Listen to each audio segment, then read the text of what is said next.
All right, I think we're live. Hey, y'all, it's Dr. Know-It-All. I'm with Dr. Scott Walter. It is early in the morning.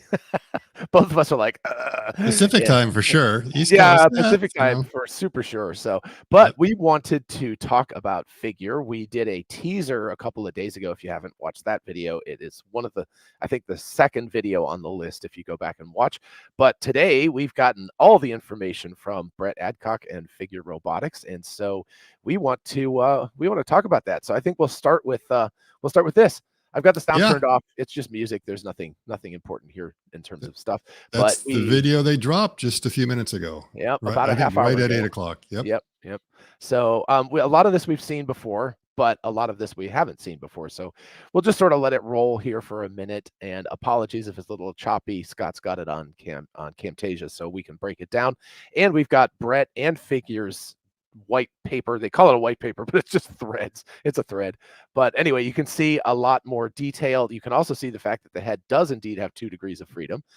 Which we had not known exactly. And we also find out some details about it, including the battery size, which is rather impressive Yes, considering how which small surprised us. the torso Yes. is. Yeah. So anyway, 16 degrees of freedom, which is cool in the hands. But we're waiting for it. 6 cameras, including a really big guy in the middle. He's Cyclops. And we get 1, 2, 3 figures. For 3x compute on this is really cool too. 5, we get there's actually 4, 5 figure keys here. So that's their small fleet. Right. Small fleet is 5. So this is cool. Speech-to-speech reasoning is very cool with a very large model, VLM or video language model, whichever. 2.25 kilowatts. That's impressive, and no backpack. So it's all internal to it now. Very impressive. Just so you know that the size of that backpack is about the equivalent to what Optimus has. Yeah, exactly. So that's really cool. And of course, it's in Spartanburg at the BMW plant doing neural network learned placement. So this is not pre-programmed. This is neural network based on data and everything. So it's picking up objects. Somebody commented on this because it's really funny. He kind of punches it down after he places it. Yeah. Which is it's okay. There we go. Yeah, it's fine. Yeah, very funny. Yeah, I was like, well, hand. there you go. So it works. So anyway, very cool. Obviously, this is a test cell in BMW's plant. They're not probably doing that on the live production line yet, but very cool. Yes and no. So okay. we'll see that in the breakdown of okay. What's going on there. Right. So again, this is your territory, by the way. People who don't know, this is Scott's territory. They're working in factories. Yeah. So do you want to go to Brett's technical breakdown? Yep, what let's those points do are, and then we can review. Flip it. So here we go. So ground up redesign, 6x cameras, 50% battery, onboard VLM, 3x CPUs. I assume that's with the new Jetson Thor. 4th gen hands with 16 degrees of freedom, integrated wiring, which is very cool because you notice there is no external wiring. It's all inside the body at this point. Exoskeleton, so which helps with the integrated wiring. That's for sure. Exactly. And then speech reasoning is very cool, and that of course would almost definitely be the OpenAI integration. And there has been drama in OpenAI recently, including that not Igor. Gosh, who am I thinking about? Greg Brockman is taking a sabbatical, so lots of stuff going on. Right. So now, if you just pause for a second, the exoskeleton is not something that I expected. I should have for the original pictures when you look at it, but it's like, oh yeah, that's kind of a brilliant way to reduce mass. So and also give you the hollowed out structure that will allow you to do all the harnessing and everything else. So that's a pretty interesting move on their part. That's the one spec that's not in there. Is like what's the weight of the bot? That's what I'd like to know now that you've gone to an exoskeleton. They may have been able to reduce it significantly, and at the same time, they want to harden it because this is not an at-home environment where you want it to be soft and cushy. Right. As we're going to see that when you're in a factory, you get knocked around every now and then. So you need to have a certain degree of robustness. Right. So and you can see here with the figure that they've got the graphic. Let me blow this up a little bigger here. There we go.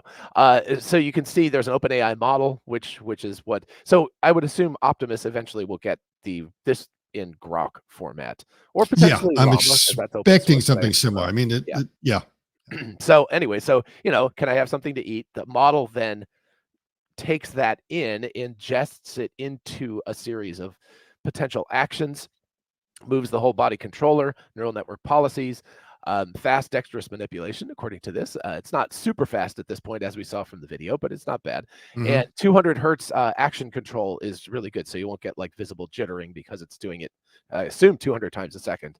It's making adjustments to itself, or 1 kilohertz joint torque. So anyway, so there's a lot of very fast definitely compensation, and then behavior selection, and it does what it does. So very cool. The vision language model is very interesting, and again, I think that's enabled by OpenAI, because that's something that they have that is just available to them. And then of course, using NVIDIA's Jetson Thor, they have access to a very, very fast processor. So they don't say whether that's being done on the device itself or whether that's a cloud-based thing. So it's possible, like when we saw that original demo with the Apple and the trash, that it was it was clearly going up to the cloud and coming back because there was a big delay. But it is unclear whether this is being done on device.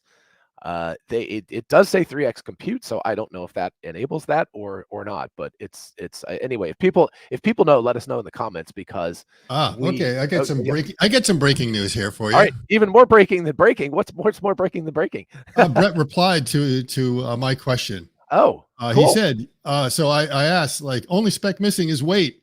With Exoskeleton, it must have lightened up a bit. Oh, in the walk speed. Okay, so yes, that helped mass.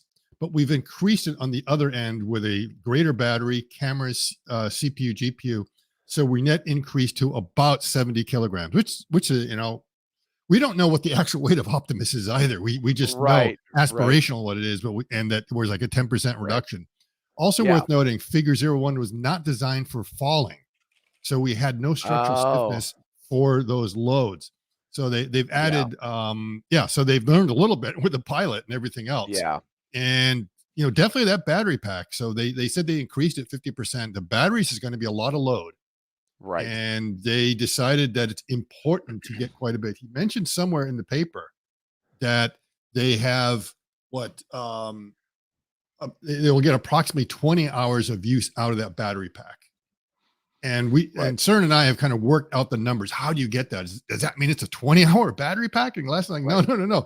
What it means is it's working in the factory. Factories have shifts and breaks. Right. And so you have these 15-minute breaks. You have, a half hour lunch break and stuff like that. Right. And if you strategically charge like you would, driving your Tesla across country, sometimes you go to like a 150 for like 15 minutes just so you can make it to the next one. You can do that, and you can clearly make it through the day. I mean, you could even do 22 hours. We've looked at that possibility, but 20 is really easy to do with a battery pack sized about like that. So that's the reason they chose that 2.3, not because they were copying the Tesla size, but when you start to do the math from the first principles, that's what you come up with. Exactly. Now, if you remember when the original, and I think somewhere down on the technical paper, he does show an image of the battery pack from the teaser video they had. Right. And we counted the batteries in there. And we came up, I think, with maybe like 66 batteries. Right. And it seemed like, well, from the 66 batteries they have, that's like about a 1.1, 1.2 size battery. And it was like about half the number, almost exactly half the number of what was in Optimus. But the torso looked kind of thick. Right. And I wasn't sure. It's like, well, I mean, what's behind it? There could be all sorts of things in there. There could be CPUs, GPUs, cooling fans, everything else. I mentioned maybe they have a second layer in there, but I wasn't sure. They must have stuck a second layer in there. And now that would kind of make sense, because if you look at the way the battery pack was placed, it was sort of to the front of the torso, which means it was kind of in front of the center of gravity as far as rotation. And if that's where you get a lot of your mass, then you're going to be, you want to balance it out. So it would make sense for them to make it that way.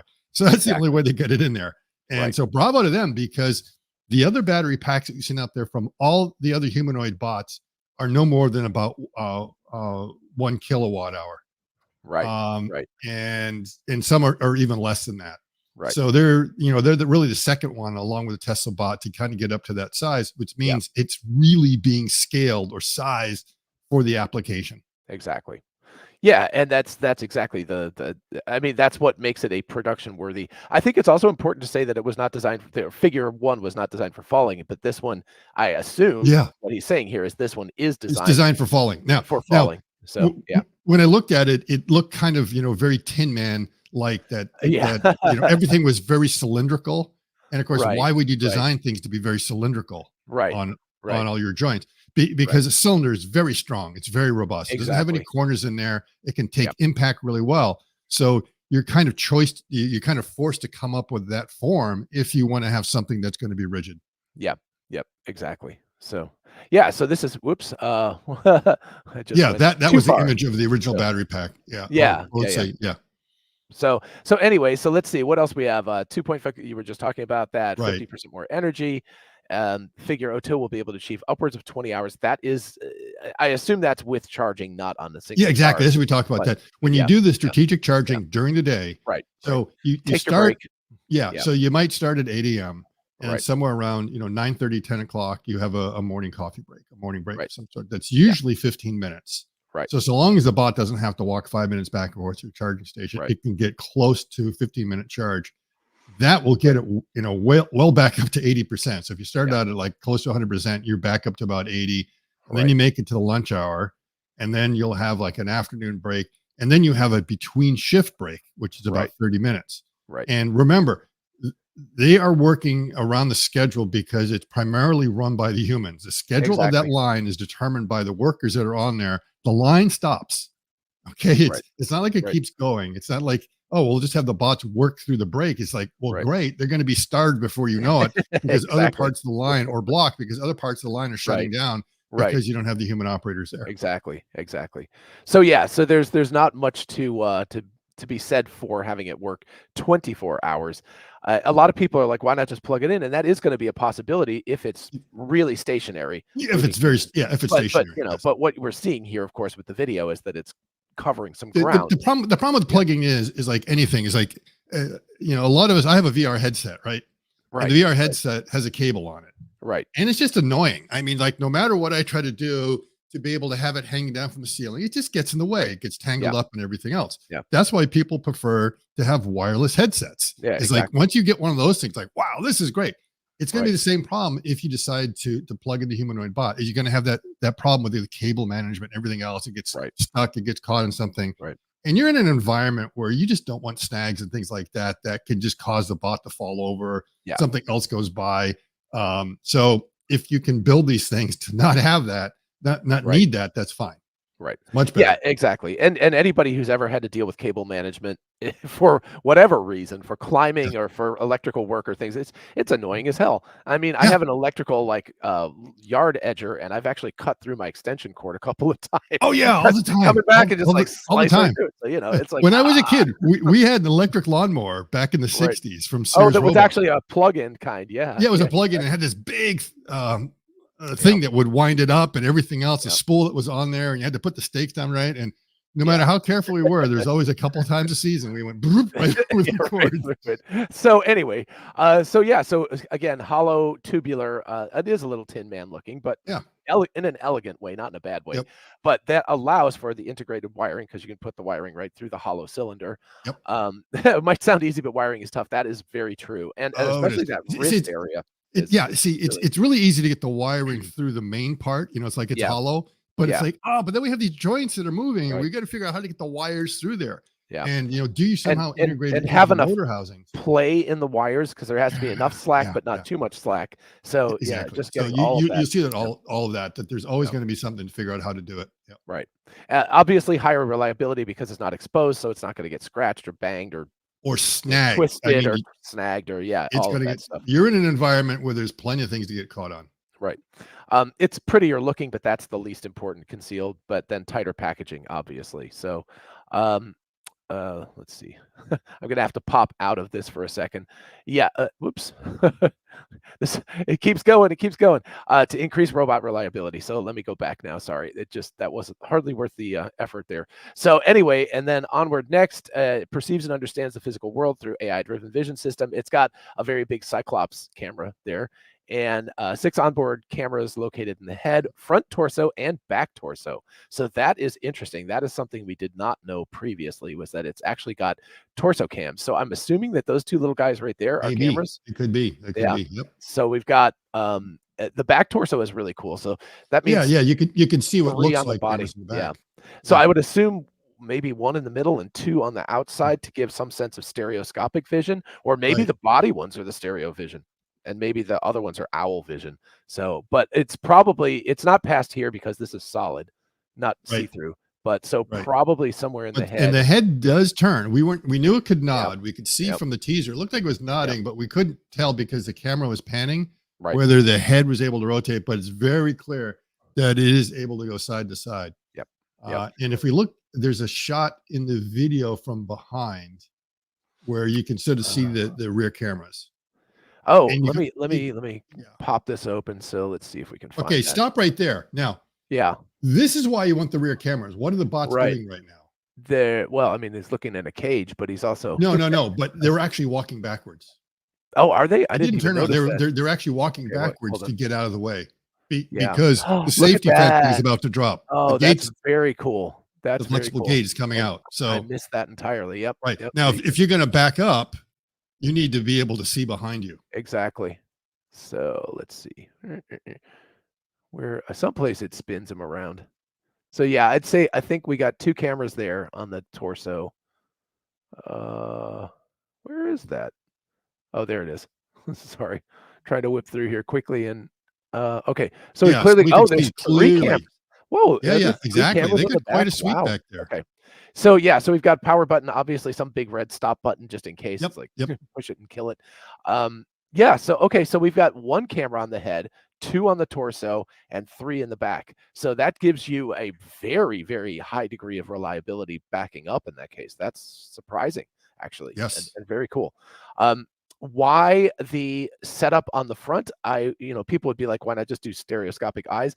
I can think of a couple of reasons, and this is off the top of my head. Number one is that the head is moving, so these give you a more stable camera view. They don't, like on a car, they don't change. They're not twisting around relative to the rest of the body. Number two, you get sort of a triangular you have 3 points of reference instead of just across one horizontal plane. Sure. You've got a triangle of views, which is really helpful for visualization. So that's a really intriguing differentiation between a human being and a robot.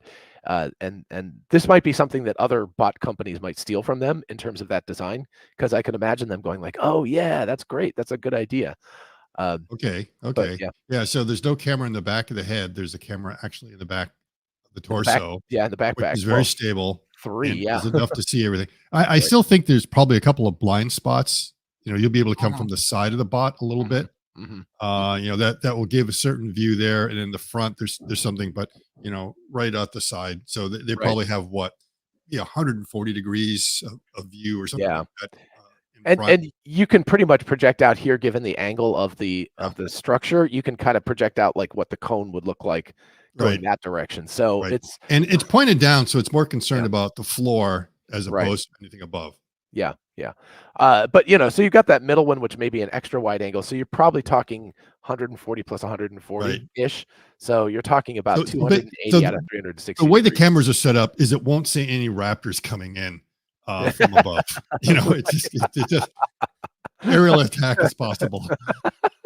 So that's what we'll have to do. The aerial attack will be what it is. Yeah. So, all right. So anyway, so that'll be awesome. So superhuman vision. And again, right here, you can see that this is what I'm talking about. You get stereoscopic plus a third angle. So you get some very interesting ability to see exoskeleton structure and really nice ability to move in the torso area. That's very attractive, I guess. Yes. So crash loads, exoskeleton similar to aircraft with the outer skin bears the load. Quite a radical design shift. So yeah, that is a big design shift. It was what the original Cybertruck was supposed to be, although they kind of backed off of that. Was that the metal structure was supposed to be the actual skeleton. It's kind of a hybrid, but part of it was because of a lot of the crash standards and everything else that changed. Now, in this case, it's a little hard to see in there, but as it goes around, the top of the legs there, they seem to have a lot of vents in there to make it very easy to pass air through to keep it cool. So that's a nice part of the design. Right. The fact that they've moved what is sort of the main swing of your leg as the primary joint, I think is really, really good. So in other words, the first axis is right there. That's the one that's right up at the hip. And that's Yeah. the most important one to be able to walk. Right. And and Tesla bot and the original figure bot, it was the third axis and it was actually down low. It was below the level of the pelvis, which meant you shortened your stride. So Yeah. now they got it up where it belongs. And then Right. the others are kind of there that we'll see. You do need the other axes, but they're mainly for turning and maybe for a little bit for balance, but they're not really that important for Right. direct walking or walking fast. You could actually build a walking bot with maybe like just one motor, and that would be Yeah. the primary motor. And if you Yeah. wonder, it's like, oh, really? It's like you can buy these wind up toy bots that do Yeah. exactly That do that that when like you were a kid. They didn't have a knee or yeah, anything like that. And they're exactly. like, because all you have to do, the thing is, they could only go straight. They couldn't really turn. Yeah. And so those No, other they axes, usually turned unintentionally. yeah, Like yeah, one of them would go unintentional. they go like, Yeah, but it wasn't a really good control turn. You couldn't do it no, really quickly. no, So that's mainly there to point your leg in a different direction when exactly. when you get that Exactly. swinging in there. But Yeah. it's not as important. And sometimes those motors, I would say, were almost over torqued for the Yeah. task that they're supposed to do. The main Right. torque that you want to have is on that to be able to get the speed. So to be interested to see if they speed it up, because it's still very flat footed. Yes. Yes. They don't seem to have the heel to toe, but that Yeah. may be one, they may be still working on the walking policy. Right. The other Right. thing we can see that they've done there is the shoulder Yeah. attachment Very there. different. You notice Very they angled it a different. little bit, Yeah. which is something I keep on saying. You need to angle it that way. Right. I saw a robot the other day, a new one that came out, and they angled the shoulder, but in the wrong way. It's like it comes down like this. I'm like, why Right. would you do something like that? Because as soon that means you're like operating in the singularity almost immediately. Yeah. If you Exactly. want your hands kind of straight out, you're in the wrong place. So you really want to have it up like that. That's a better way of doing it. And now we had to make a pitch because in 3 minutes I've got to switch over to Herbert's live stream. Okay, so you'll be joining me there. I will. I'm going to cover Yep. because there's still a lot more to cover with Brett's thing. So, Yes. yeah. So anyway, so we've got the 16 degree of freedom hand, which we already talked about because they gave us a lot of that. A really cool wrist, onboard CPU and GPU. So I think that's also important. Again, it's yeah, it's unclear whether the actual voice to text is being done on Edge or on OpenAI's servers. So we'll have to see how that goes when we get some more demos. But 3x the computation is great. So that means it's able to like really operate autonomously in the real world. And, this is the basic flywheel. You get your robot fleet, you get your data, you train on the data, you create a new neural network, you pump it back into the bots, and you go forever. So, and then, yeah, let's see, path for humanoid bots in the home. So that's actually cool. And he'll give you frequent updates. So let's see if I've got this correct. So, nope. Let's see. Where is the other one? Let's see. Nope, that's not it. Where is the other one? I don't know where. Let's see. Figure. Oh, here's Figures. Yeah. So Figure has their own version. So ground up hardware, technical advancements, speech to speech, capable of conversing with humans through onboard mics. So that's cool. Again, doesn't say whether that's being done locally or remotely, but anyway, we'll see. And then AI-driven vision system. We've already talked about hands, 4th generation hands, vision language model, batteries, GPU. So we've got all of that kind of stuff. And let's see, in the path to humanoid robots. So want to join us? So go join these guys if you enjoy this kind of stuff. So also, one other thing, like here, 34 minutes ago, Figure 02 conceptual design review was February 2023, 18 months. So this is not they just made this last week. This is something that has taken a long time, but actually a very short time. I mean, 18 months for a ground up redesign is very impressive. Yeah. So so they learned a lot, and I'm sure as they're going on and doing the testing with Figure 1, they realized, oh, we want to change this, we want to change something else. So they started the concept. This is their 4th generation hand, but as far as I know, we've only seen one hand on Figure 1. I'm not sure, so they may have had a couple of versions before they came in there, or maybe one between them. Right. Right. Well, I have to look closely, but I don't remember seeing the hands change very much in Figure 1. But that makes sense that they've gone through a couple of different revisions to decide what's going to be working or not. Yeah. And also what meet the requirements of the customer. Yeah, exactly. All right. So you have to go. I'm going to actually hop over to Herbert's thing as well. So send me the link. But before you go, big takeaways, 3 big takeaways from this that weren't apparent before. I'll put you on the spot. Big takeaways. Okay. I mean, the main thing was exoskeleton. I wasn't expecting that. Okay. Yeah. And also the size of the power pack. Right. And that tells me they've learned a lot from the customer what they have. Because remember when we've talked to Bernd Bernick and others, Yes. for their applications, they were saying, oh, the customers only want like about an hour and a half before they have Right. to recharge. So that's why their packs are a lot smaller. Right. So again, it's learning from the customer what their requirements are. That's their focus right now. Yeah. In the home, you might have a smaller battery pack because you say, look, it doesn't really have to be able to run 3 or 4 hours straight. Right. If it's able to Right. run 45 minutes to an hour and then charge and do something like that, that's fine. Yeah. Yep. Okay, that's good. And then I think the weight also, I'm trying to like get an exact amount. 154. So it's 154 pounds or 70 kilos. So, that's not it. That's not like uh Unitrees, or they're not going for the ultralight bot, but it sounds like for a practical robot, that's a perfectly reasonable weight. That's not Yes. something that's like out Yeah. of Yeah. control. It's a little bit heavier, but I wouldn't want that in the home. But I mean, that's going to be fine on the floor. It's just a question of whether they're going to say that from standpoints of like OSHA or anything else, whether they would like to Right. lighten or something like that. But Yeah. I think they'll be fine with Yeah. Yeah. Interesting. So yeah, I mean, so it's well within reason, and I know you've got to go. So I'm going to go ahead and just answer a few people's questions, and then I'm going to hop over on Herbert. So that. Okay. I'll everybody look for Brighter with Herbert, and we'll be over there in a couple of minutes. But I'll answer some questions first. And thank you, Scott. Okay. Yep. Bye, John. Okay, cheers. Bye bye. Cheers. All right, let's get him there. Okay, so some questions here. So copying Tesla Optimus bot. I maybe not. Sorry, that's Flash. And aloha to Todd, by the way. I wish I was in Hawaii right now. I would love to say aloha from Hawaii.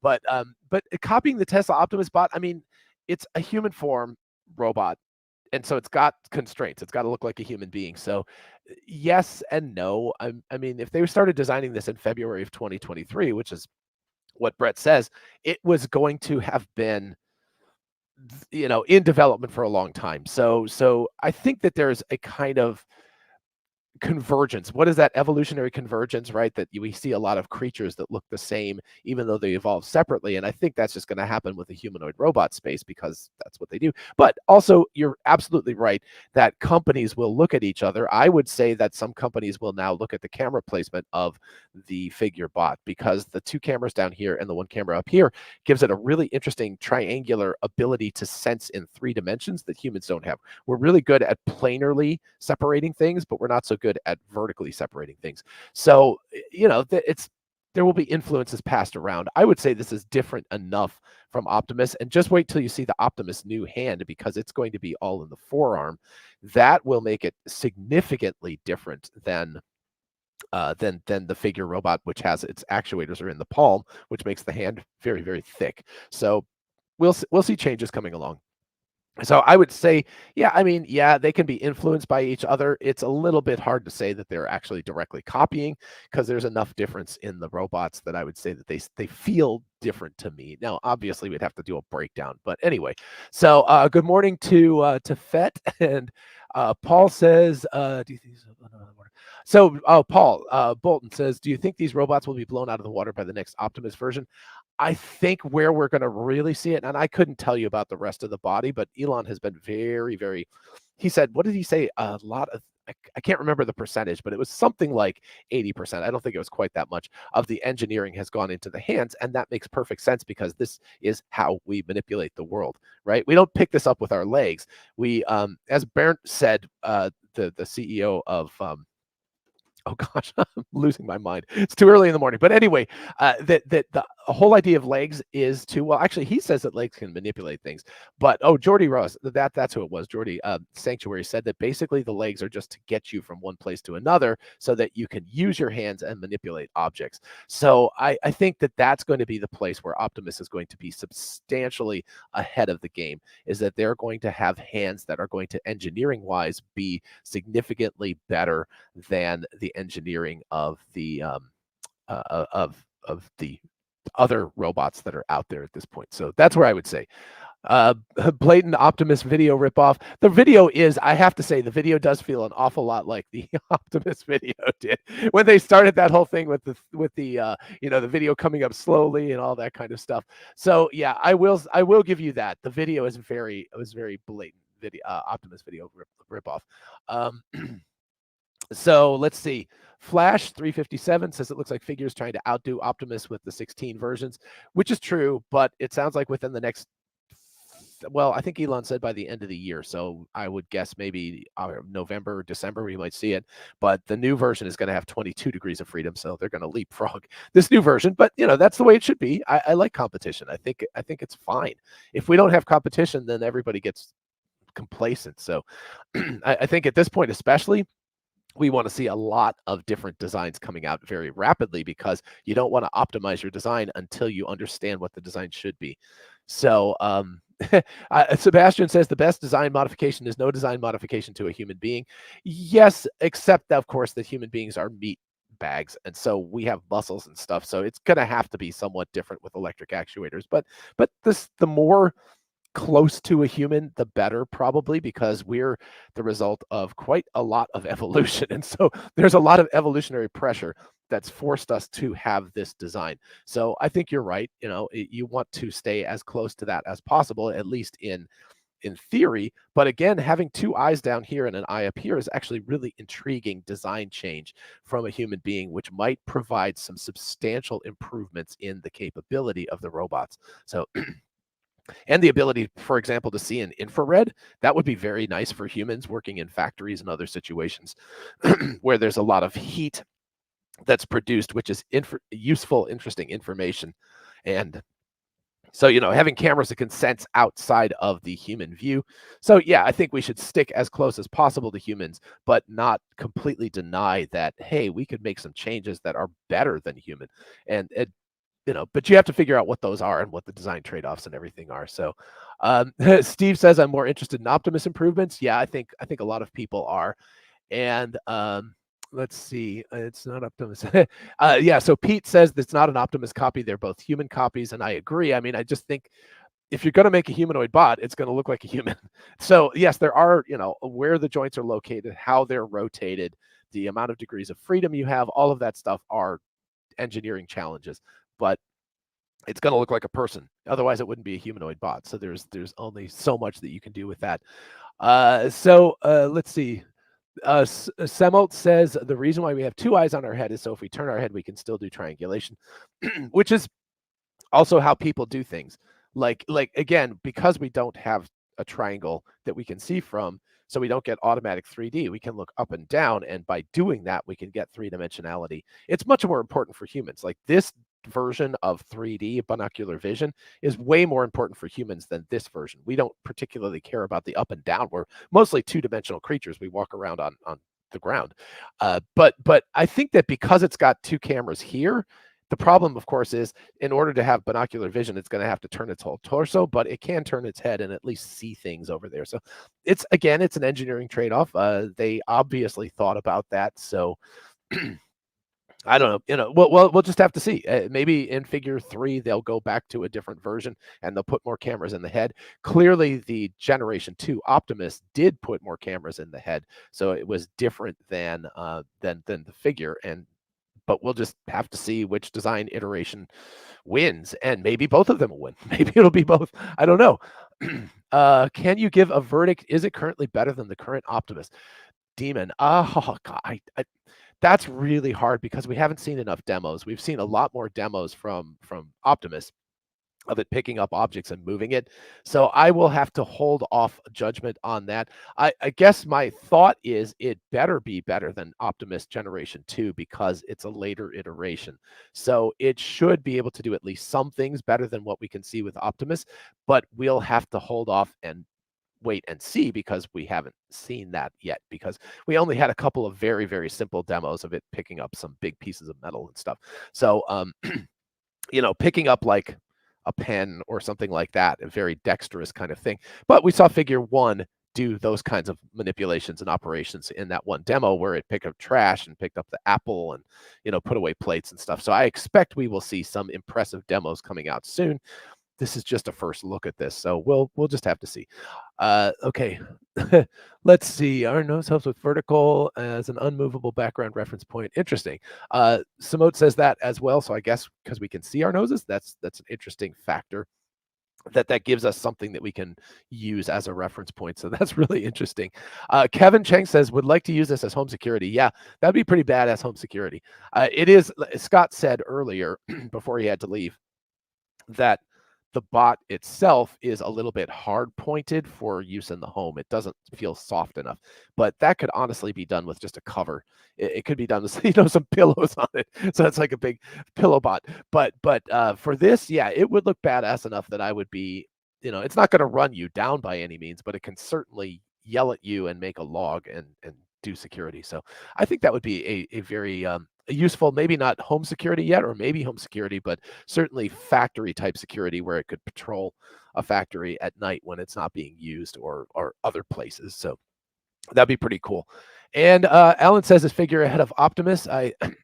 I think the latest figure video shows on par with current Optimus. So yeah, that was what I was talking about a little bit earlier. Same thing. It's like, it's very difficult to judge until we get more demos. We need it picking up eggs. We need it doing more dexterous manipulation to see. The walking speed is maybe on par with Optimus. It's a little hard to tell, but of course the walking speed for Optimus, the last version of that we saw was at least a month ago now. I'm trying to remember when the last demo was, but it was a while back. And so we haven't seen Optimus's speed lately. All of these robot manufacturers are not having the robots walking at full human speed. So that's an issue that's still going to have to be dealt with, because if you're going to work in a factory, you don't have to move at full human speed, which I think is around 1.5 meters per second, but you need to have to move, let's say, 2/3 of that speed so that you can get from place to place, because the goal is that a human might have to take a break or not walk that fast all the time. But it's going to have to get close to human walking speed before it's going to be usable as a direct drop-in replacement for humans. So that will be something they have to work on still, and that's not just true for figure. That's true for pretty much all of the bots, except for like agility. There's some of them that have focused on faster walking speed, but then they don't have hands. So I think the hands are the more important thing to work on. At this point, the speed is going to come with later generations of GPUs and CPUs. It'll come with better neural network algorithms. So that's the kind of thing. And also the hand manipulation speed up for that as well. And I think Samut says, Samot, sorry if I'm saying that wrong. I think 2 eyes in the head with a nose as a center of reference frame is the best design. Very interesting, because none of these bots right now have noses. They're all completely flat. They're they're like wearing a motorcycle helmet or something like that with a very flat face. And it might be interesting that eventually they'll have to put a nose in just to create a because if I look down, I can see my nose. So that will create some sort of a frame of reference for all of this. And so I want to see a bot skip. Oh, interesting. That would be fascinating to see a bot skip, because that's number one, it requires power in order to hop off of one leg. Number two, it requires speed, because you have to be able to hop and land on the same leg again. And number three, it requires not extreme, but better balance than just walking. So that would be a good test. I think that would actually be quite an interesting test. All right, folks. So I have chatted at you for a while. I am going to end this live stream. I'm going to go over to Brighter with Herbert, with Scott and Herbert, and we are going to continue the conversation. So if you're enjoying this, definitely come over. If you're watching this later, watch my stream, then watch Herbert's stream. You get all the information. And thank you to everybody who has joined me, and for all of the people who ask questions. I really appreciate that. And I will, see you in the next video, and we will have a good one. And hopefully we'll get an Optimus something video or something like that soon, or some figure demos that will help us to get a better sense of how these two compare. In the meantime, I'll see you tomorrow. Bye-bye.